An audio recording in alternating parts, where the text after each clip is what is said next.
A blockbuster winter storm is spinning up for parts of the U.S. eastern seaboard with strong winds and heavy snowfall as this potent system is getting ready to roll into the most populated areas along the east coast, impacting that I-95 corridor. Lots of traffic on that, and on the weekend it's going to be busy.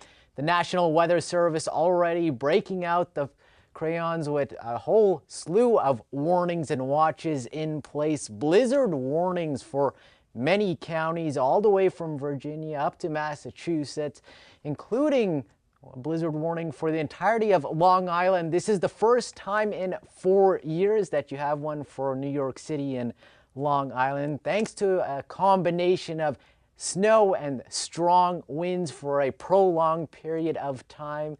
As that cold air wraps in behind, wind gusts pushing 80-90 kilometers an hour along those coastal regions. And as you head further out to sea, we're going to see hurricane force winds as the low pressure rapidly deepens.